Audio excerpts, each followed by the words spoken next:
wouldn't you agree that COVID also gave rise to a new way of organization culture, moving away from a very ingrained physical world mindset, a brick and mortar mindset, to a hybrid mindset? And this hybrid work environment, in all probability, is going to become a new normal.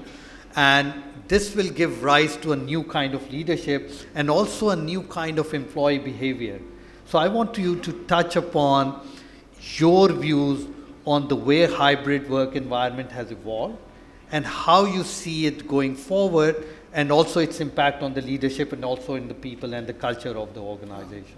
And I think it's, in most organizations, it is now a well-accepted fact that part of the hybrid environment, which actually started from majority from work from home when we, at the early stages of the pandemic, is here to stay. And for all the right reasons, because we feel that providing that level of flexibility to some of the workforce actually adds to the productivity. But there are a few preconditions that I believe are necessary in order for this hybrid work environment to succeed.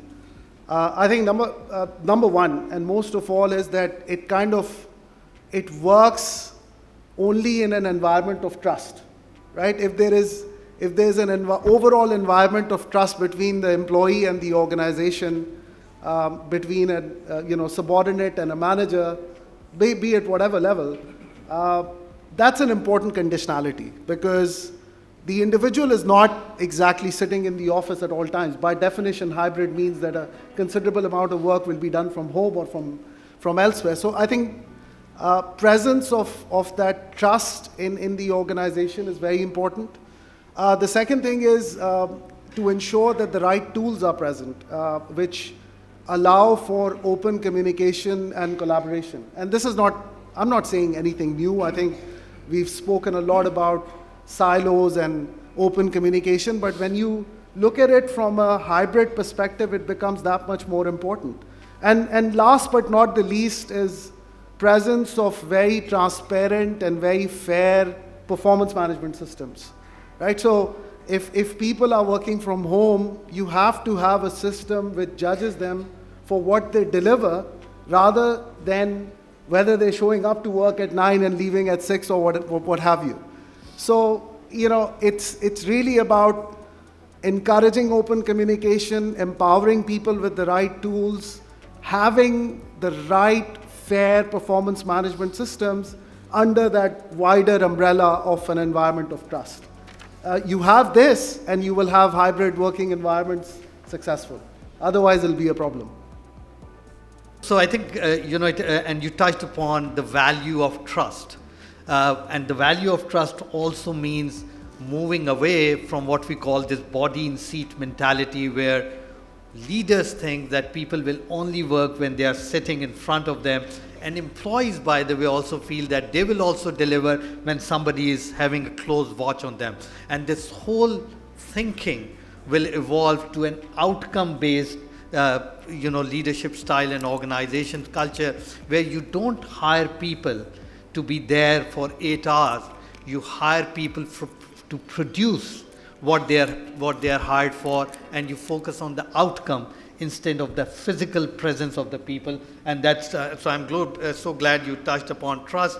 You also touched upon, of course, technology piece and the transparency. But another very important aspect for organizations, especially for the local organization, you touched upon is bringing in a strong performance management culture, which is cardinal to the success of hybrid work environment. And lastly, you also mentioned that hybrid work environment is here to stay.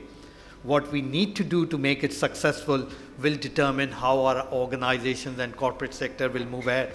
You touched upon, and I deliberately didn't go into detail, on the technology aspect and enabling technologies and digitalization of organizations' internal systems during the pre and the ongoing pandemic and post-pandemic culture. How do you see the role of technology going forward as we move deeper into the pandemic, if that's the right word, or as we come out of it? Well, this has been, I'd say, one of the most interesting learnings, and I'll, take the liberty of quoting some examples from Engro, but I'm sure it's equally relevant to some of the other businesses and industries as well. So multifaceted, right? So and it's almost as if it's kind of a journey where you first want to make sure that you've got the right technology and transaction systems deployed, which form the basis of any sort of digitization or a technology-led transformation for any company. And we started off with that, right? So we implemented SAP, one of the largest implementations in the country. That kind of concluded almost, the second wave of that concluded last year for us. So those formed the basic transaction systems. And then, of course, having the right HR systems on top of it, which, as I mentioned earlier, which allow for that flexibility of working from home and remote locations. In our fertilizer business, we built an application on top of SAP. It's called the Humsafar app, which is now transacting with all our dealers. So over 100 billion rupees worth of orders are now received through this app, and 25% of those which are transacted end-to-end, meaning order to cash on that app with the dealers.